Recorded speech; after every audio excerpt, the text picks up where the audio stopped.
Do you like Ghostbusters? No, I hate it! Get back in here. Then try Ecto Cooler. I hate it. Buy now before we discontinue them and rebrand them as something else.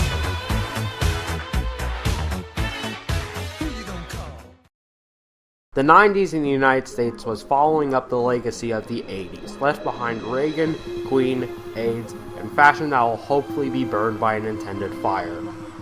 What had the 90s left behind for years of agony to come? For one thing, internet. That was pretty sweet. But the 90s had also made a huge impact on pop culture with iconic music, films, and whatever you want to be a hipster about. It was perfect timing too, with a great president in charge in the 90s, innovations with everything but politics were surely inevitable. Movies got better, music was catchier, and who really cares about books? Shut up, nerd. Dances were still complicated and made you nervous at prom. Sports were sports before Tom Brady and Mayweather.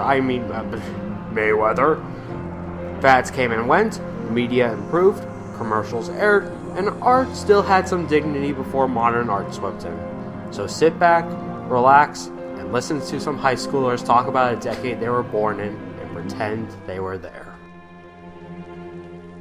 As with all great American inventions, yeah right, Got it! only those who persist through the grit and arduous task of sitting down and having no life for the next 3 years succeed. Harry Potter by J.K. Rowling embodies such ideals.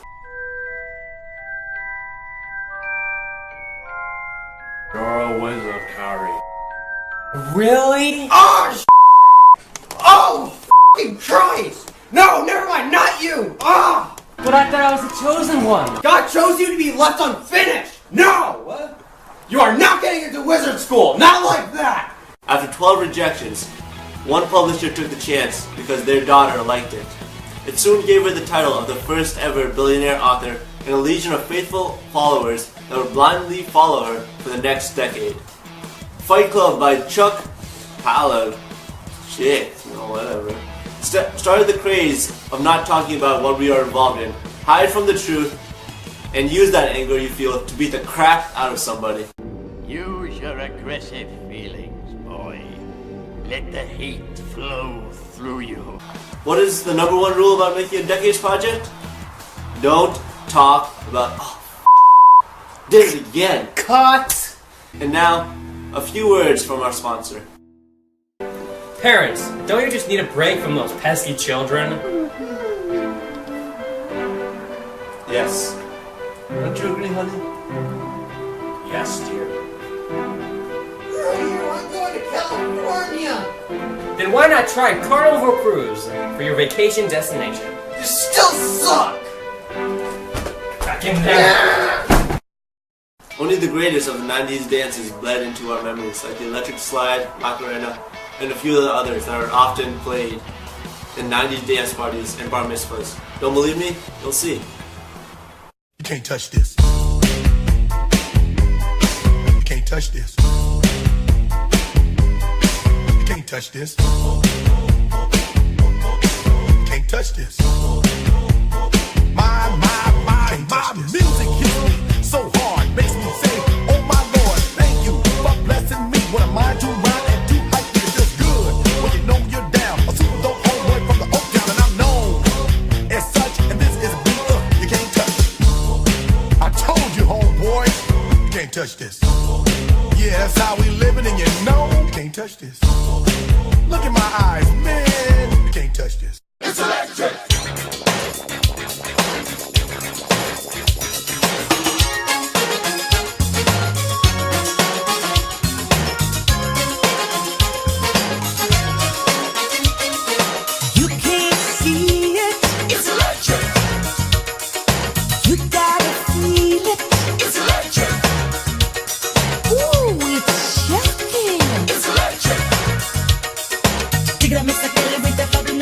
She's a moving along like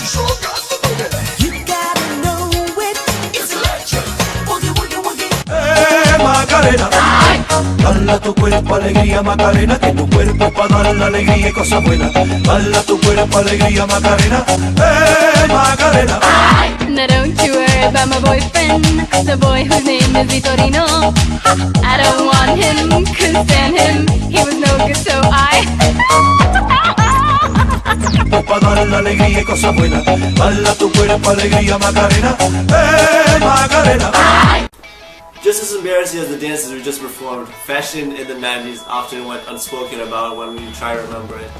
The 90s was filled with long hairstyles, frizzy hair, bleached hair, crippled hair, skinny jeans, overalls, leather jackets, bananas, snapbacks, oversized t-shirts, flannel miniskirts, and Madonna cone bras. So to reminisce about fashion in the 90s, let's just take a look at some of the quite embarrassing photos of people we may know today.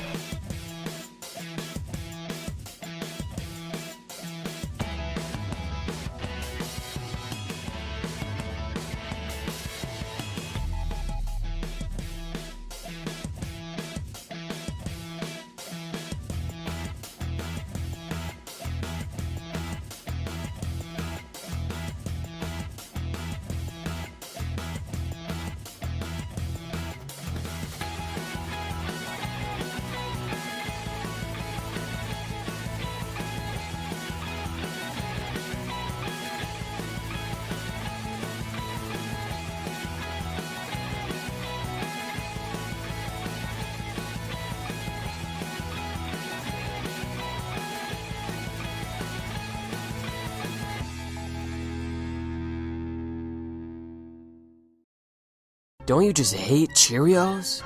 Actually, I kind of like them. Then why don't you try Invisible-O's? They're delicious.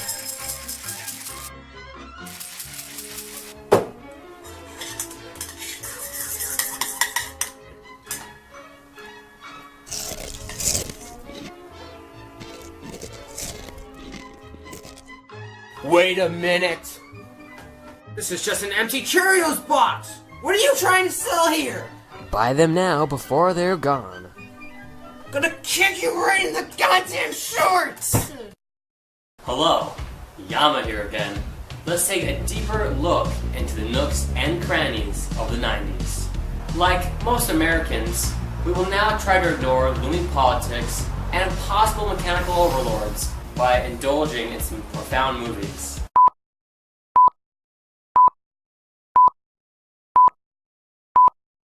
Movies were huge in the 90s. From 1990 to 1999, the total box office takings increased by an additional $3 billion. 1990, the largest grossing movie during this year was Home Alone, ranking in at around $285 million. Dad just made a tiny oversight as they hurry home. Two robbers plan a heist, but little do they know he's got his home turf iced. Continuing onward, Terminator 2 Judgment Day made around $200 million the following year.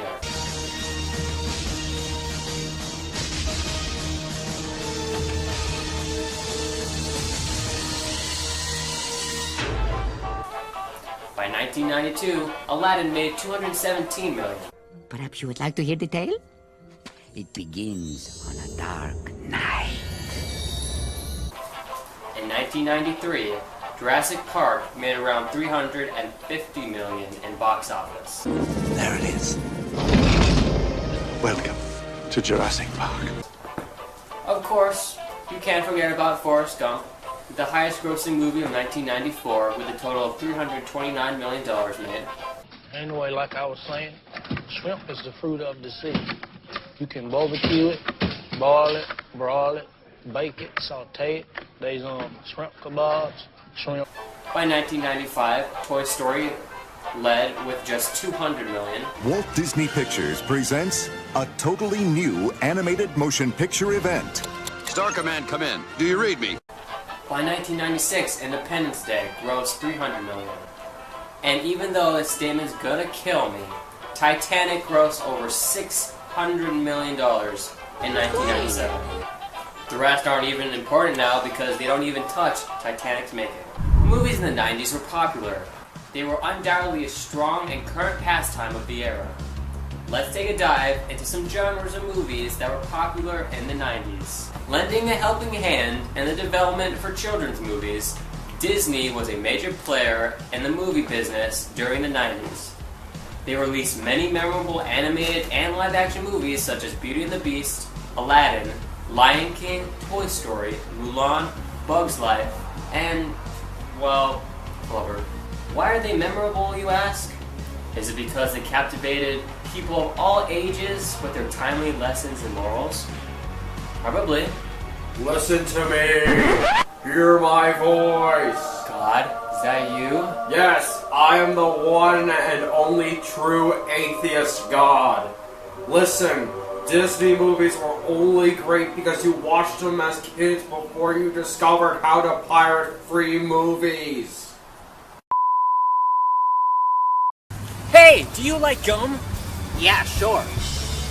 Do you like soda? Of course! Then why not try Mentos? Why? You suck! Listen, kid, do you want to build a rocket ship? A rocket ship? Yeah! Then just add Mentos to soda. If you ride on top of it, you go to the moon. I gotta try this out! Where's the Mentos? Here you go, man! Alright! Here's a soda! Alright! Alright, good luck! Alright! Alright! I'm driving the Mentos! I'm gonna do it! I'll show all those kids at middle school! Here we go! This one is for you, Mom! I hate you and love you at the same time! Here we go! Here we go! Yeah!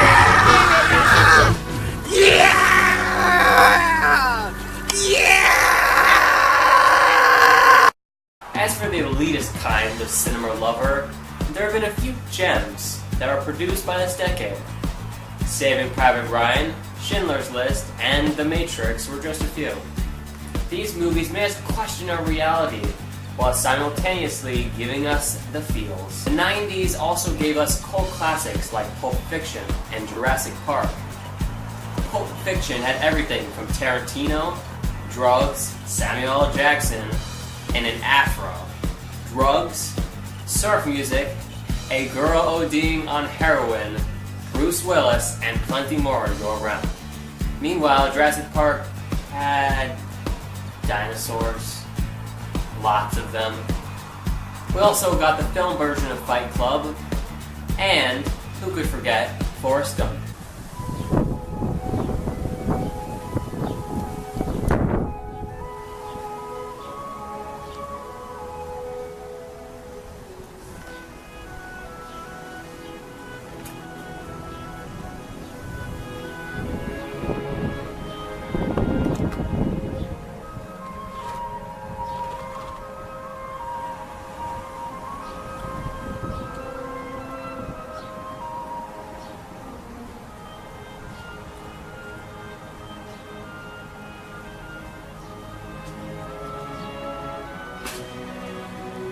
No, life, like a box of chocolates.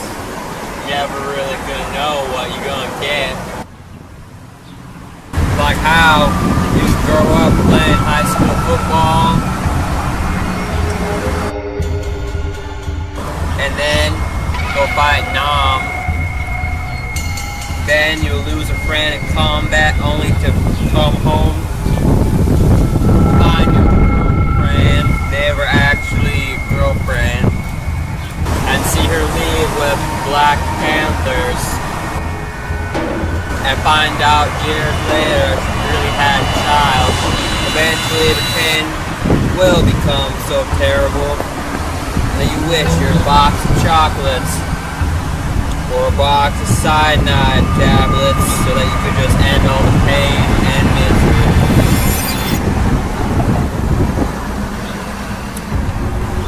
Want one? More, please.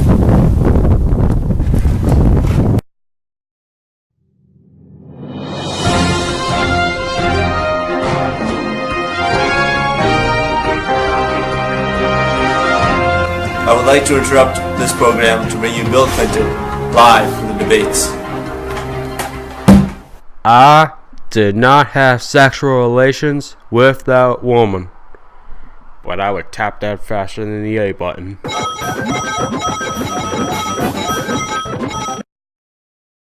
Now, don't be saying anything stupid while I'm on vacation, alright? Of course. We don't want a repeat of last time.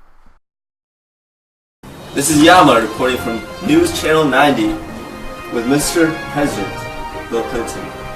So, Mr. President, have you ever tried marijuana before? Yes, but I did not inhale. You heard it here, folks. He did not inhale. That was Bill Clinton. Stay tuned for next week to find out what really happened. Media and entertainment was a huge means of public information in the 90s. From CBS's live coverage of the Clinton scandal to Saturday morning cartoons, if they existed in the 90s, then we're going to talk about them. Some of the most historic events that occurred in the 90s include the Clarence Thomas hearing. This is a circus. It's a national disgrace. He looked at the can and asked, "Who has put pubic hair on my coat?" I don't think I should be here today. On other occasions, he referred to the size of his own penis as being larger than normal. I don't think that this inquisition should be going on. He also spoke on some occasions of the pleasures he had given to women with oral sex. The first attack on the World Trade Center. Last winter, the FBI was praised for its speed in cracking the case of the World Trade Center bombing and bringing 4 suspects to trial. Now, there is some evidence that the FBI may have known of the plot in advance through an informant and might even have stopped the bombing that killed 6 people. Correspondent Jacqueline Adams has the story. FBI agents might have been able to prevent last February's deadly explosion at New York's World Trade Center. They discussed secretly substituting harmless powder for the explosives, but they didn't, according to the FBI's own informant, Imad Salem. Unbeknownst to the FBI at the time, Salem recorded many of his conversations with his handlers. I'm holding 903 pages of draft transcripts. William Kunstler represents Sheikh Omar Abdel Rahman and several others charged with conspiring to blow up a series of New York City landmarks 4 months after the World Trade Center bombing. That case has not yet gone to trial. Kunstler confirmed newspaper reports of the Salem transcripts. In one, Salem complains to an FBI agent, "Since the bomb went off, I feel terrible. I feel bad. I feel here is people who don't listen." The agent replies, "Hey, I mean, it wasn't like you didn't try and I didn't try. You can't force people to do the right thing." There is material in here to show gross governmental misconduct. Today, attorneys for the defendants in the ongoing World Trade Center bombing case formally asked for the transcripts of Salem's tapes. Quite frankly, beyond me, why now, the 4th week into the trial, we still don't have these materials. Prosecutors have refused to comment publicly, but legal experts say the defense may have no right to those transcripts. It's not a defense to a crime to say, if only the government had stopped me, I wouldn't have done it. So this isn't material that ordinarily the defense would be entitled to. In court today, a witness from the Ford Motor Company linked debris recovered from the explosion site to a Ford van where defendant Mohammed Salama was arrested less than a week after the bombing. Jacqueline Adams, CBS News, New York. And the U.S. construction of the International Space Station. The International Space Station. Just 400 kilometers above Earth, this is man's outpost to space. If we ever want to get beyond the moon, it is this man-made structure that will be our first step. Ooh, I hate space. Where are the Nazis? But of course, there was also the first Gulf War, which included Operation Iraqi Liberation, Operation Desert Storm, and the liberation of Kuwait.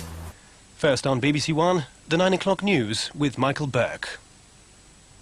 President Bush has just said the air war against Iraq will continue for a while. The Iraqis say that more than 6,000 civilians have been killed in the Gulf War. But the Allies again insist their bombing has avoided civilian targets. And here, 50 firms a day are going bankrupt as the recession deepens.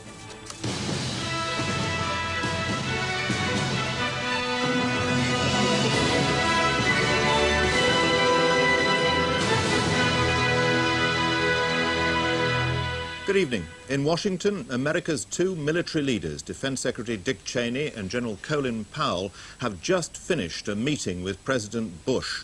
They're briefing him on the latest information from the Gulf. On the basis of what they have been saying to him, Mr. Bush will decide when to launch a ground attack against Saddam Hussein's army.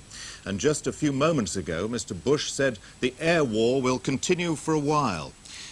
The alliance in the Gulf was in no hurry to begin a ground war, he said.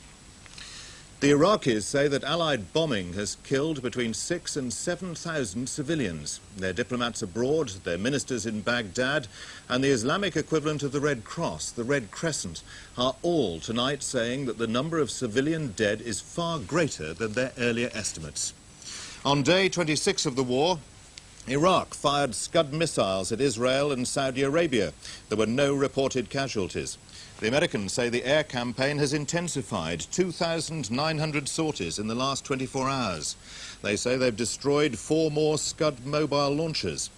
A Royal Navy Lynx helicopter has hit an Iraqi patrol boat near Failakha Island. The Saudis say they're now holding more than 1,000 Iraqi prisoners. 300 Afghan Mujahideen guerrillas have joined the war against Iraq, and the Soviet Special Envoy Yevgeny Primakov has arrived in Baghdad for talks. An American military spokesman in the Saudi Arabian capital Riyadh told reporters that 2,900 sorties were flown in the past 24 hours. The Allies have again been saying that their pilots are being careful to avoid civilian casualties. As the air campaign intensifies in preparation for action on the ground, controversy is developing about the effects of the bombing on Iraqi civilian life. At today's British military briefing in Riyadh, the spokesman, Niall Irving, went out of his way to demonstrate the precision of the Allied attacks. He showed a video of a raid on an oil storage installation in Iraq, the crosshairs of the laser on an RAF Buccaneer guiding a bomb to a particular tank.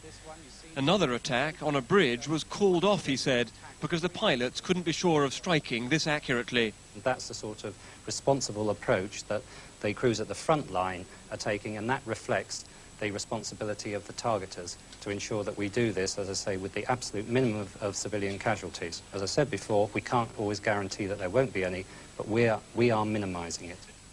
Most sensitive of all is the bombing of Basra, Iraq's second city. The Iraqis say civilians there are being targeted deliberately, a claim Allied commanders of course deny, though today an American spokesman felt the need to make a special point about Basra, how its civilian areas contain military targets. Basra is a military town in the true sense. It is astride a major naval base and port facility.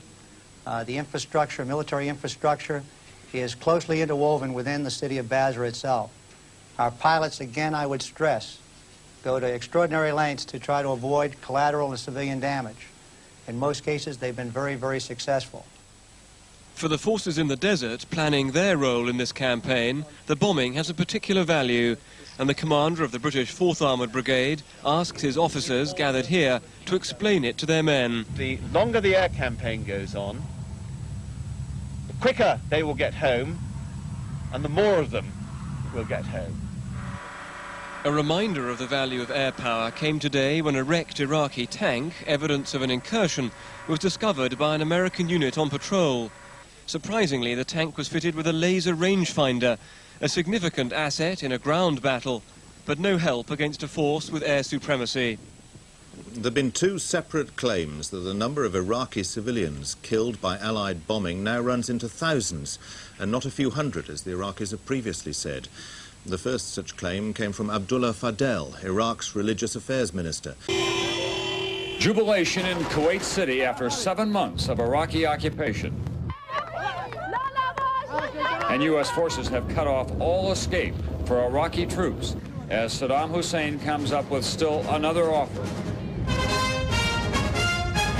This is NBC Nightly News with Tom Brokaw. Tonight, America at war. Reporting from Kuwait City, Tom Brokaw with Jane Pauley in Washington. Good evening from the heart of Kuwait City, which still is without power tonight, even though it has been liberated now after 7 months of Iraqi occupation. And there are very dramatic developments tonight that indicate this war finally is coming rapidly to a close. It has been announced at the White House in just the past few moments that President Bush will address the nation tonight at 9 o'clock. And at the Defense Department now, NBC's Fred Francis, who has been speaking with senior Pentagon officials. Fred, what's the latest word? Tom, the senior officials say the war is winding down. The senior official characterized the fighting as mostly over, and they're calling it here at the Pentagon the 4-day war. We can tell you that the senior official said that the bombing, American and Allied bombing of Baghdad and Iraq has slowed way down. And today there was a major battle on the road outside of Basra called Highway 8. The U.S. won that battle. It could be, according to this official, the last and only big battle of this war. Saddam Hussein, who started the war with 4,200 tanks, has far fewer than that tonight, probably less than 500. And his Republican Guard is in its death throes. And today, General Norman Schwarzkopf revealed that finishing the Republican Guards in Iraq was as much a mission as liberating Kuwait. If I'm to accomplish the mission that I was given, and that's to make sure that the Republican Guard is rendered incapable of conducting the type of heinous act that they've conducted so often in the past, what has to be done is these forces continue to attack across here and put the Republican Guard out of business. In an extraordinary briefing that gave the world, including Saddam, the first look at how the Iraqi army had been routed, Schwarzkopf crowed about U.S. forces like the 101st Airborne landing deep in Iraq and how he could have taken Baghdad. Ladies and gentlemen, when we were here, we were 150 miles away from Baghdad, and there was nobody between us and Baghdad. If it had been our intention to take Iraq, if it had been our intention to destroy the country, if it had been our intention to overrun the country, we could have done it unopposed for all intents and purposes. There was also the Oklahoma City bombing. One explosion caused, because here's now what we are starting to learn about the succession, or what someone obviously hoped would be a succession of explosions. The first bomb that was in the federal building did go off. It did the damage that you see right there. The second explosive was found and diffused. The third explosive that was found, and they are working on right now as we speak, I understand, both the second and third explosives, if you can imagine this, were larger than the first. So try to imagine two or threefold happening what we've already seen there. It is just incredible to think that there was that much heavy artillery that was somehow moved into the downtown Oklahoma City Federal Building. Two other explosive devices were found that were not detonated, and they were larger than the first. I think he said another bomb. And who could forget O.J. Simpson's trial? I could! He's in the left lane now. Yeah. Making a left turn. The intersection's free, and he's clear, and now making his left turn westbound on Sunset. All right. He must have gone right by you, Eric. Well, he has, and we're staying ahead of it. We're going to his mansion, believing that he's going there, but it was an amazing situation on that overpass there. There were people running around on top of there. I don't know how he's going to be able to drive through all those people. All along Sunset Boulevard, there are people stopped as well ahead of the chase. We can only assume he's going to his home on Rockingham in Brentwood. One of the most influential elements of media for children and young adults would be television, specifically cartoons. Some of the most well-known cartoons for children came out of this decade. These include Looney Tunes, The Simpsons, Powerpuff Girls, Dexter's Laboratory, Magic School Bus, Beavis and Butthead, and of course, SpongeBob. Flatter the customer. Make him feel good. Hello? I love you. I think you laid it on a teensy bit thick there, old pal. Let me try. Please, go away. How you doing? How am I doing? Wanna buy some chocolate? We got him now! Sorry, chocolate has sugar, and sugar turns to bubbling fat. Isn't that right, lover boy? It tickles. These cartoons were not only memorable for children and teenagers of that generation, but it also helped to fill in the gap of daycare for parents. Don't believe me? Ask anyone in this room to quote SpongeBob. We all know it by heart. You mean like a weenie? Okay. The 90s also produced shows like Roseanne, which showed us what life was like for a middle-class family. The Wonder Years, a show that follows a group of adorable child actors who grow up to be terrible adult actors in the future. And, well, Wayne's World. Other popular shows include Family Matters, X-Files, and Kick It! Now this is a story all about how my life got flipped, turned upside down, and I'd like to take a minute, just sit right there. I'll tell you how I became the prince of a town called Bel Air.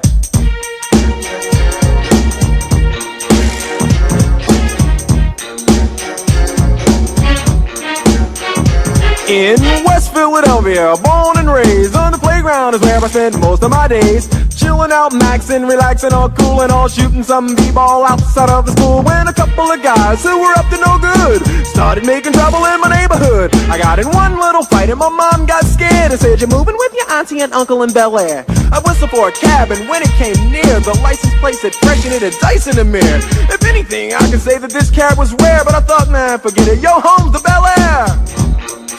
I pulled up to the house about 7 or 8, and I yelled to the cabbie, "Yo, home, smell you later." Looked at my kingdom, I was finally there to sit on my throne as the Prince of Bel Air.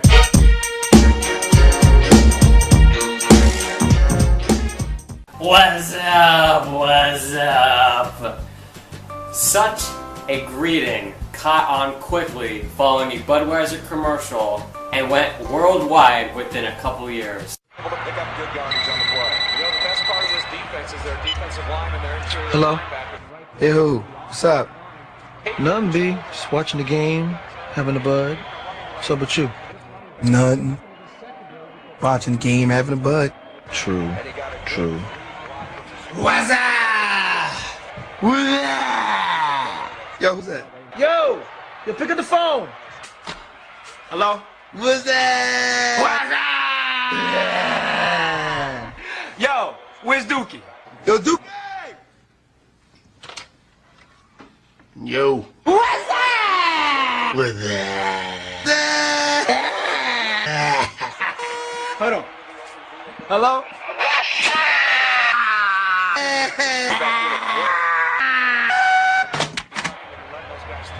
So what's up, B? Watching the game, having a bud. True.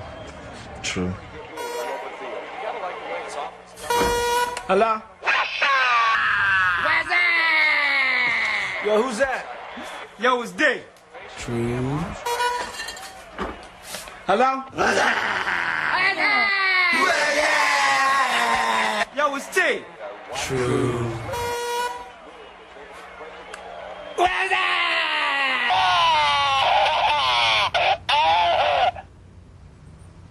Its first appearance was on December 20th, 1999, and it continued until 2002. What's Up was only one of few fads that took over the playground and the streets. The Tamagotchi took over like a storm.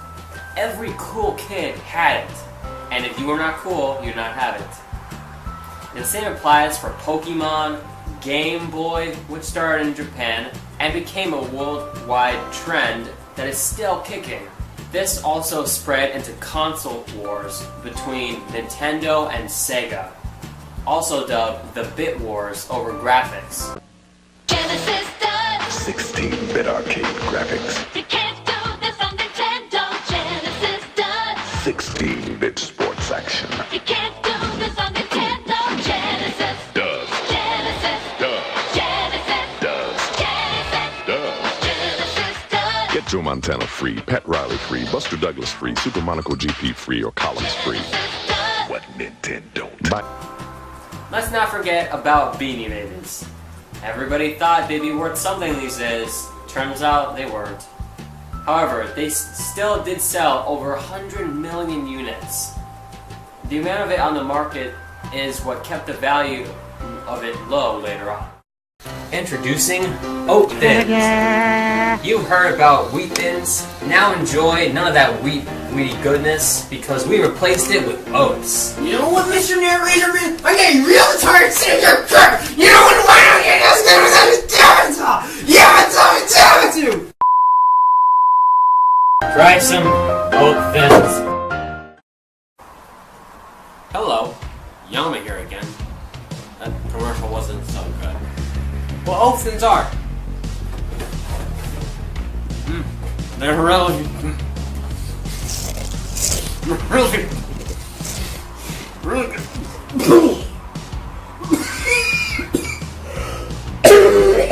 I'm never doing that again. I'm firing my agent. And now, we get to the only part about the 90s we care about. The music. Cue the rock band! The majority of 90s music was largely contributed by the uprisings of subgenres.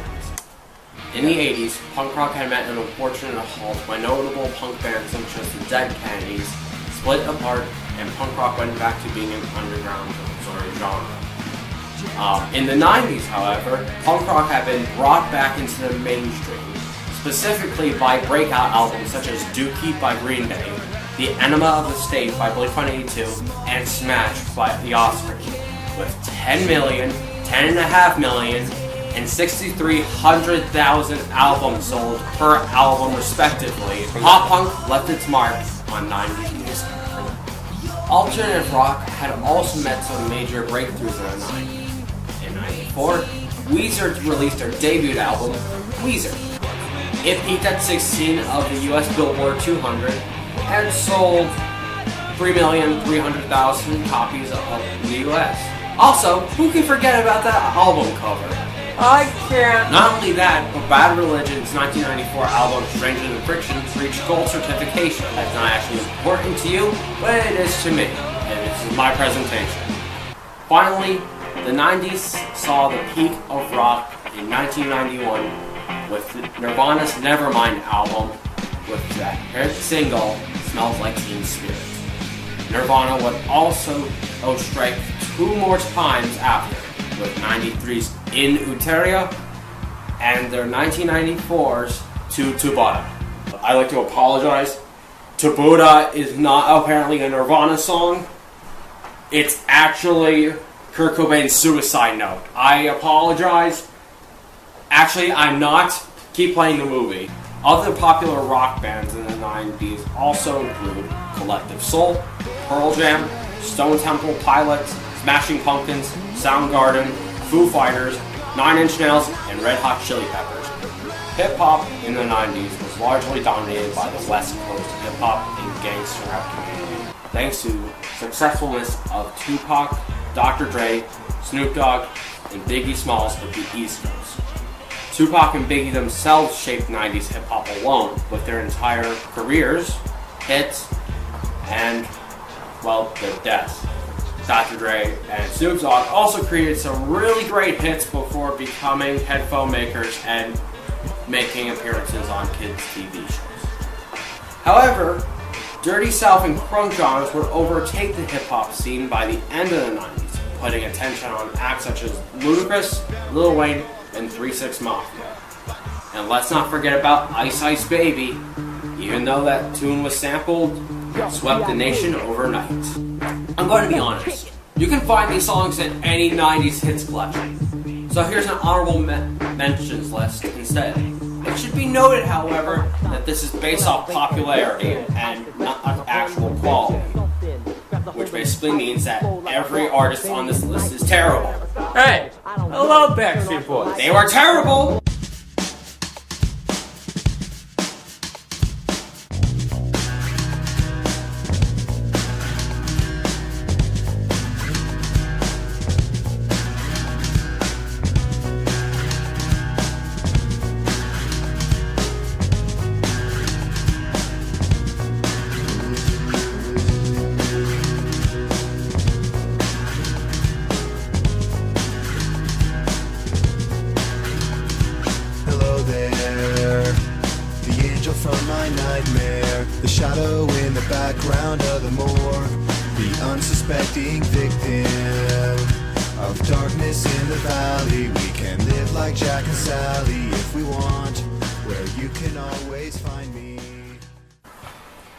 Remember when I said that art was respectable in the 90s? I lied. This is the point where art gets really bad. This is during the phase of art in which people try to morph the definition of art in order to give a new perspective. And by perspective, I mean find a way to sell their really crappy pieces of art because they have no talent and they shouldn't have not spent that much money on art. However, with the shift in art came a shift on perspective on art to the public. For one thing, it allowed for more contemporary art to be focused on and dawned upon, which included body art, digital art, and information art. Also, we had a controversial British performance art piece, My Bed by Tracy Emin. The work itself is just a bed with bloody knickers, slippers, condoms, and everyday household items.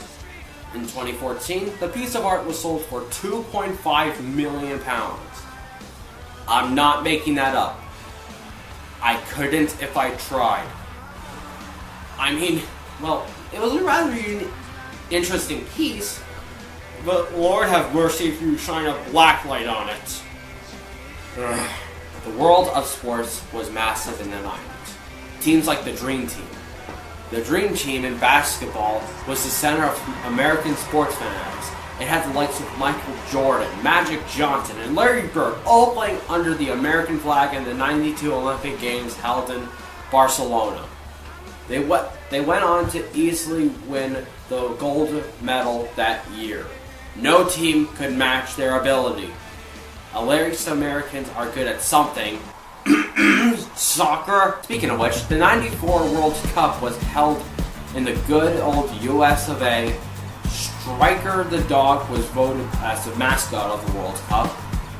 We Americans went on to advance in the second round but lost to Brazil 1-0. Shocking.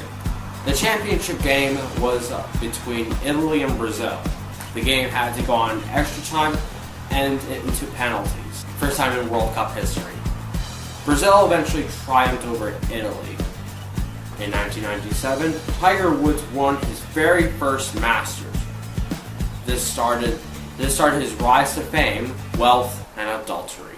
He continued on his little path to godhood in the eyes of golfing men through the late 90s and early 2000s. Mike Tyson is known for his ferocity, talent, taste of beer, and his role in the Hangover series. He especially got his unusual taste for ear in the 97 fight against Evander Holyfield. It is more than informally known as the Bite Fight. Who wants sushi? The 90s were truly the most contemporary decade we could have chosen for this project. We should have not chosen this and kept our original choice of the 80s.